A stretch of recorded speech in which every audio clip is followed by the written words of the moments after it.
So let's take you through now the body weight stretching and mobilization sequence that I put into the Momentum Builder program. Now here's what we're going to do. I'm going to go through this at a little bit faster pace, but here's a couple things to keep in mind in regards to performing this. Number one, you want to focus in on the areas that are the most restricted. So don't feel like you have to stay locked into the exact time sequence on every set. I like to flow through this. That's why it's going to be 25 seconds on, 5 seconds off, and we're just going to flow from one exercise into the next. We'll have about a 5-second break between exercises in order to go ahead and just catch our breath and get into the next position. However, if there are certain areas that are more restricted and you want to spend more time on them, please feel free to do that. The other thing I want you to understand with this is it's not just a sequence of exercises to get done. You've got to go ahead and challenge yourself to get further and further into the ranges of motion. So don't go ahead and just go through the motions of this. I want you to go ahead and make sure you're mobilizing this. If you start utilizing this on a regular basis, you're going to see some nice changes in your overall mobility. And it's a great way to get your body ready to warm up prior to a band workout. The last thing I'll say about this is if you have extra time, I love doing this sequence after band stretching. So after I do my upper body band stretching or my lower body band stretching, I'll go ahead and I'll go through this sequence. Now I might make it a little bit faster so I don't take quite as much time, but it's a great way to go ahead and just flow through and get my shoulders and my upper body, my lower body, and my pelvis all warmed up and ready to go. So keep that in mind, and let's take you through the exercises and show you how the flow is going to go. So I'm going to change my body around a little bit so you can see me as I go through this. For the first exercise, we're going to go ahead and we're just going to do a simple downward dog movement. I like this movement because when you start with this sequence right from the get-go, when you get to the gym or get into your band gym, it's just a nice exercise to work on getting your breathing down, letting your body just start easily moving. From there, we're going to come right into world's greatest stretch. Now, the key to this stretch is the back leg.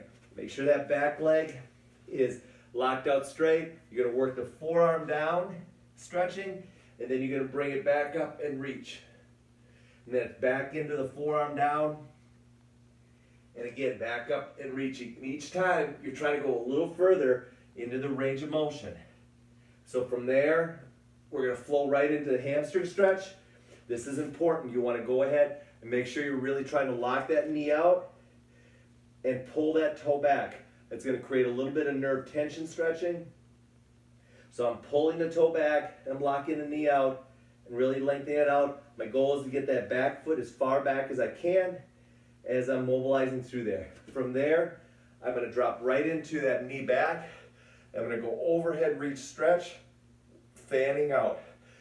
When I go ahead and overreach, I'm going to push my hips a little forward, and then I'm going to really fan myself out. One more time. Over top, reach, fan out.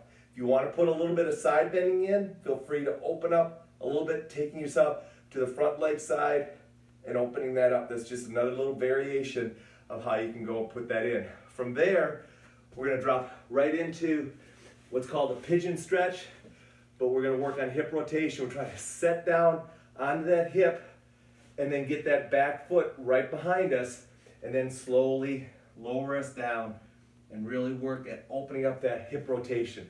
This goes in great with the band hip rotation stretch that you see when I do the lower body band stretching. From there, we're going to drop right into a figure 4 position, lock ourselves in, and get some mid-back rotation stretching by pulling ourselves around and really lengthening that out, and then letting ourselves unwind, and then coming back around again, trying to stretch out through that mid-back area. From there, we're going to drop back up into our downward dog position, but we're going to walk back, and we're going to sink down into a right groin stretch, where I'm just sinking into that left heel and letting that right groin stretch out, and then I'm going to work my way back in and do the same thing on this side. When I do this one, I typically split the time, half on one side, half on the other. From there, I'm going right into my other side now, and right back into my world's greatest stretch and going through here and going through that sequence, and then I'm right back into the same sequence that I did on this side. See how it flows really nicely? It's a great way to go ahead and get your body ready for a workout. And guys, can't stress enough, it's super important that you take time before your workouts to work on mobility, stability, and flexibility. Make sure you go ahead and do this. Use the flow workout, the body weight flow workout if you want to.